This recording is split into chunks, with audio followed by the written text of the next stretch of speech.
বন্ধুরা, তোমরা সবাই কেমন আছো? আশা করি সবাই ভালো আছো। আমি কিন্তু ভালো নেই, তোমরা আমার ভিডিও দেখছো না, সেই জন্য ভালো নেই। তোমরা আমার ভিডিও দেখো, তবে তো ভালো থাকবো।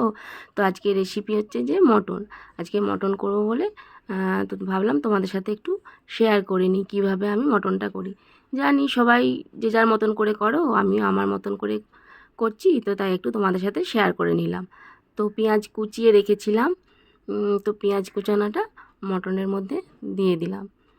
ঠিক আছে বন্ধুরা। আর বন্ধুরা, সত্যি বলছি, তোমাদের ভিডিও কিন্তু আমি ফুল ওয়াচ করে দেখি, প্রত্যেকের ভিডিও। কিন্তু অনেকেই আছো মনি চ্যানেল যারা আমার ভিডিও দেখছো না। তো তোমাদের ভিডিও যখন দেখি, আশা রাখি তোমরাও আমার ভিডিও দেখবে ফুল ওয়াচ করে। তো পেঁয়াজের মধ্যে একটু আদা রসুন বাটা দিয়ে দিচ্ছি। আদা রসুনটা আমি বেটেই রেখেছিলাম মিক্সিতে। তো আদা রসুন বাটা আর পেঁয়াজ কুচানা দিয়ে দিলাম। এবার আরও মশলা সব দিয়ে দেবো। তো নিজে নিজেই ক্যামেরা করছিলাম, তো তাই তোমাদেরকে ঠিকঠাকভাবে দেখাতেও পাচ্ছিলাম না। আর প্রথম ভিডিও বানাচ্ছি বা করছি একা একা নিজে হাতে, তো সেই জন্য হয়তো অনেক খারাপ হবে। তাও বন্ধুদেরকে বলবো সবাই একটু দেখে নিও ভালো করে, ঠিক আছে? এরপর আমি একটু জিরে গুঁড়ো দিয়ে দিলাম। আর বন্ধুরা, আমি যদি কিছু ভুল করে থাকি তো আমাকে একটু কমেন্টের মধ্যে জানাবে যে এই জায়গাটাতে ভুল হয়েছে। আর আমাকে তোমরা একটু ক্ষমা করে দিও যদি ভুল করে থাকি, বুঝেছো? তোমাদেরকে বলবো আমার ভিডিওটা কিন্তু দেখো ফুল ওয়াচ করে। এরপর হলুদ গুঁড়োটা দিয়ে দিলাম। হলুদ গুঁড়ো দেওয়ার পরে এবার দেবো একটু কাশ্মীরি লঙ্কার গুঁড়ো। আর জানো তো বন্ধুরা, আমার বাড়িতে কেউ সেরকম ঝাল খায় না। আর আমার শ্বশুরমশাই অসুস্থ, মটন খায় না যদিও, তবুও হচ্ছে যে ঝাল আমার ছেলেও খেতে পারে না, সেই জন্য ঝাল দিই না বললেই চলে। এই কাশ্মীরি লঙ্কার গুঁড়োটা দিলাম, একটু কালার হবে। আর হালকা একটু জাস্ট কাঁচা লঙ্কা দেবো, একটু টেস্ট করার জন্য আর কি। নুন দিয়ে দিলাম। এরপরে তেল দেবো, সর্ষের তেল দেবো। নুনটা একটু পরিমাণ মতো দিয়ে দিলাম। আর তারপরে হচ্ছে যে তেল দিয়ে দিচ্ছি। দিয়ে মটনটাকে ভালো করে মাখিয়ে কিছুক্ষণের জন্য আমি রেখে দেবো ঢাকা দিয়ে, বুঝেছো? এবার একটু মেখে নিই ভালো করে, হাতে করেই মেখে নিচ্ছি। কারণ কি, চামচে করে মাখালে না ভালোভাবে মাখানো যায় না, সেই জন্য হাতের তুলো কি জিনিস আছে, হাতে করেই ভালো করে মাখিয়ে নিলাম। আর হচ্ছে যে বন্ধুদেরকে বলবো, আমার ভিডিও হয়তো সেরকম ভালোভাবে হচ্ছে না, আমি প্রতিদিন ভিডিও দিতে পারছি না, তা মাঝে মাঝে ভিডিও দিচ্ছি, তোমরা একটু ফুল ওয়াচ করে দেখে দিও, তোমাদের কাছে এটাই অনুরোধ। কেউ স্কিপ করে দেখো না। আর এবার ঢাকা দিয়ে দিচ্ছি, দিয়ে কিছুক্ষণের জন্য রেখে দেবো। এদিকে আমি আলু, পেঁয়াজ, টমেটো সব কুচানো রেডি করে রেখে দিয়েছি। আর এদিকে কড়াতে তেলও দিয়ে দিয়েছি। দেখো, খুব বেশি তেল দেবো না, কারণ মটনের মধ্যে তো তেল দিয়ে মাখিয়ে রেখেছি, ম্যারিনেট করে রেখেছি, সেই জন্য বেশি তেল দেবো না। জাস্ট ওই আলুটা ভাজার মতো অল্প করে তেল দিয়েছি। তো দেখো, আলুটা তেলেতে ছেড়েও দিয়েছি।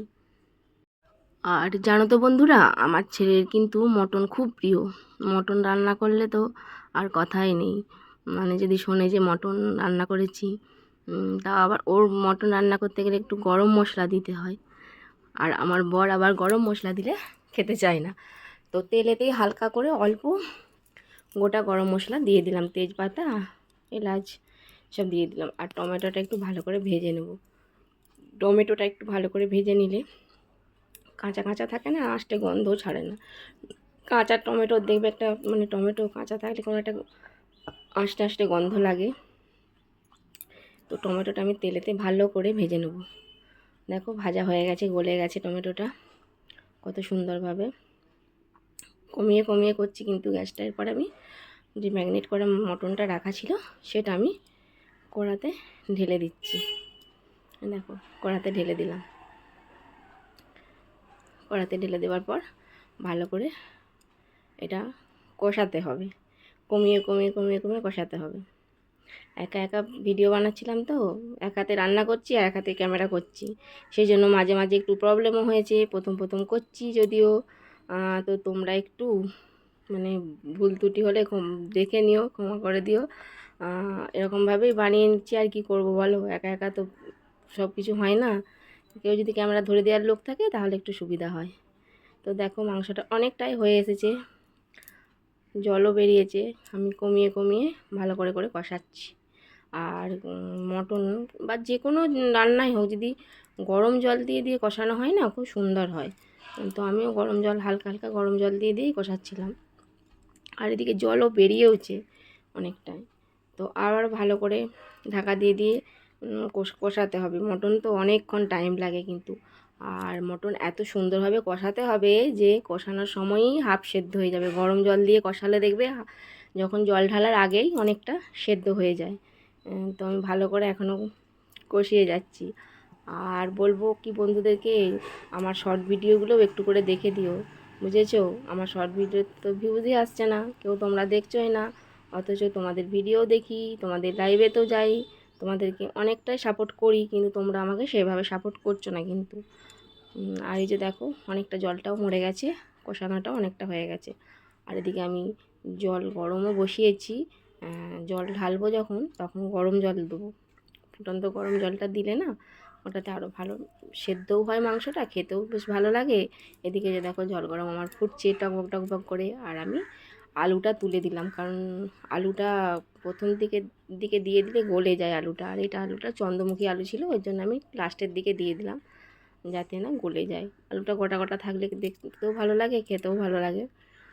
আমি জলটা এবার ঢেলে দিলাম মাংসের মধ্যে, ফুটন্ত গরম জল। তো দেখো কত সুন্দর লাগছে না, কালারটাও কত সুন্দর হয়েছে। জানি আমি সবার মতন রান্না করতে পারি না, বা সবার মতন ভিডিও করতে পারি না, সবার মতন ক্যামেরাও ধরতে পারি না, তাও বলবো বন্ধুদেরকে, বন্ধুরা প্লিজ প্লিজ আমার ভিডিওটা ফুল ওয়াচ করে দেখো।